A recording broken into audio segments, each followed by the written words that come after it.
Ya, halo semua, Assalamualaikum warahmatullahi wabarakatuh. Perkenalkan, nama saya Mugiono, saya CGP Angkatan 9 dari SMK SPGRI Batang, Kabupaten Batang. Nah, pada kesempatan kali ini saya akan memaparkan tentang koneksi antar materi modul 3T2, yaitu tentang pemimpin dalam pengelolaan sumber daya. Nah, sebelumnya di sini saya akan mendefinisikan tentang ekosistem. Nah, ekosistem adalah suatu keadaan khususnya tempat komunitas suatu organisme hidup dan komponen organisme tidak hidup dari suatu lingkungan yang saling berinteraksi. Nah, masing-masing komponen dalam suatu ekosistem berkontribusi dalam interaksi yang erat untuk menyediakan bahan yang diperlukan untuk kelangsungan hidup mereka. Nah, konsep ekosistem baru-baru ini diperluas ke makna yang lebih umum, terutama struktur sosial. Untuk itu, organisasi atau institusi dan sekolah juga dapat dijelaskan sebagai ekosistem. Kemudian, ekosistem pendidikan. Nah, sekolah sebagai suatu ekosistem pendidikan yang di dalamnya terdapat komponen hidup atau biotik dan tak hidup atau abiotik, satu sama lain saling berkontribusi, berkaitan dan saling berinteraksi dalam konteks kelangsungan penyelenggaraan dan pelayanan pendidikan di level mikro. Nah, adapun faktor-faktor biotik yang ada dalam ekosistem sekolah. Yang pertama ada peserta didik, yang kedua adalah kepala sekolah, ketiga adalah guru, kemudian keempat adalah staf atau tenaga kependidikan, yang kelima adalah pengawas sekolah, yang keenam adalah orang tua peserta didik, dan yang terakhir adalah masyarakat sekitar sekolah. Kemudian faktor-faktor abiotik juga memiliki kontribusi untuk kelangsungan proses pendidikan di sekolah, yaitu keuangan dan juga sarana dan prasarana sekolah. Untuk menggerakkan seluruh komponen biotik dan abiotik dalam komunitas sekolah dibutuhkan keunggulan dalam pengelolaan sumber daya. Dalam konteks ini, peranan pemimpin sangat esensial dalam melihat potensi dan menggerakkan sumber daya yang dimiliki. Substansi kepemimpinan adalah pengaruh orang yang piawai mempengaruhi orang lain atau komunitas sekolah. Sejatinya adalah pemimpin di komunitas tersebut.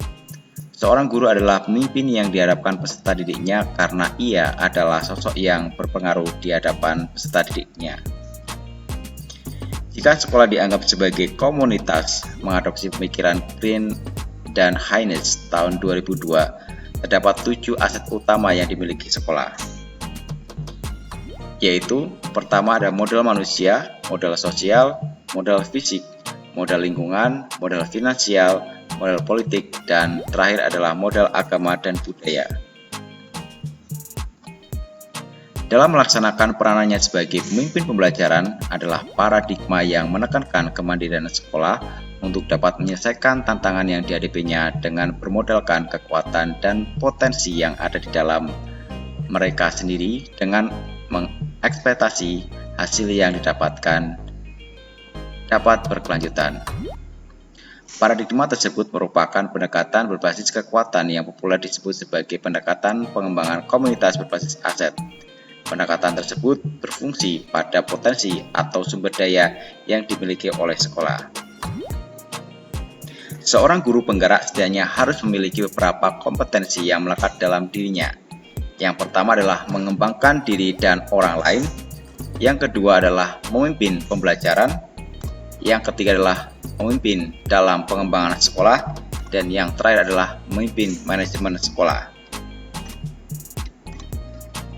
Untuk mengimplementasikan peran guru sebagai pemimpin pembelajaran berbasis aset baik dalam lingkup kelas, sekolah, dan masyarakat sekitar sekolah, yang mesti diupayakan oleh guru diantaranya adalah 1.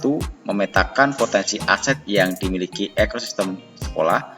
Yang kedua adalah pengambilan keputusan yang cepat, tepat, dekat, dan akurat. Yang ketiga adalah mengkoordinasikan dan menyelaraskan seluruh sumber daya yang ada. Dan yang terakhir adalah memobilisasi sumber daya yang dimiliki untuk mencapai tujuan pembelajaran yang diinginkan. Materi modul 3.2. Materi modul 3.2 tentang pemimpin pengelolaan sumber daya berkaitan erat dengan modul sebelumnya tentang pemikiran Ki Hajar Dewantara tentang kekuatan kodrat alam dan kodrat zaman. Kodrat alam dan kodrat zaman merupakan aset yang melekat untuk mengembangkan ekosistem pembelajaran sekolah agar lebih berkualitas dan berpihak pada peserta didik. Untuk itu, seorang guru penggerak harus memiliki visi dan imaji yang kuat terkait peranannya sebagai agen transformasi di sekolah. Koneksi antar materi. Materi modul 3.2 juga berkaitan dengan modul 1.2 tentang nilai dan peran guru penggerak dan modul 1.3 tentang visi guru penggerak, karena melalui visioning yang kuat seorang guru penggerak akan mampu mengupayakan penyelesaian sumber daya yang dimiliki oleh sekolah sehingga kelemahan suatu ekosistem sekolah menjadi tidak relevan lagi, melainkan lebih terfokus pada kekuatan sumber daya yang dimiliki oleh sekolah.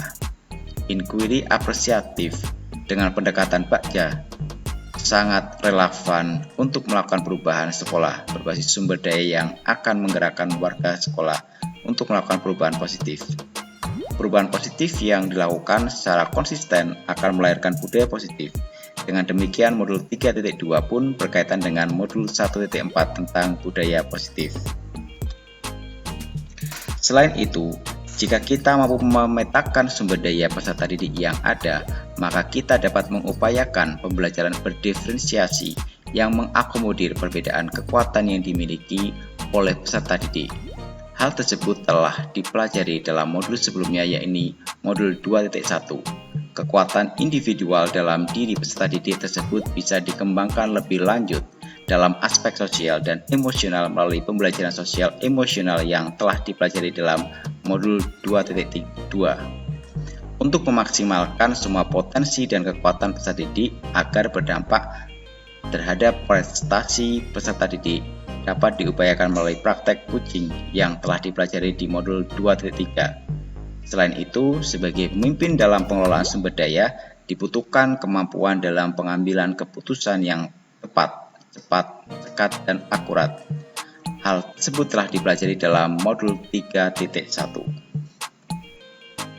Nah, adapun kesimpulan dari koneksi antar materi ini, sebelum belajar di modul ini, saya memiliki paradigma deficit based aset, artinya saya melihat ekosistem sekolah dalam sudut pandang kelemahan sehingga keunggulan atau potensi yang ada seolah ditutupi. Hal ini mengakibatkan saya mengalami kesulitan dalam memobilisasi sumber daya yang ada untuk kepentingan pembelajaran peserta didik karena saya lebih sering terfokus pada masalah yang dihadapi. Setelah mempelajari modul 3.2 ini, perspektif saya terhadap selama ini keliru. Untuk melakukan transformasi pendidikan di sekolah, pendekatan Assess-Based Community Development merupakan langkah terbaik dan lebih relevan karena berfokus pada kekuatan yang dimiliki dalam ekosistem sekolah, sehingga memudahkan untuk melakukan perencanaan, pengorganisasian, dan melaksanakan rencana aksi transformasi pendidikan yang berpihak pada peserta didik untuk mewujudkan pelajar profil Pancasila.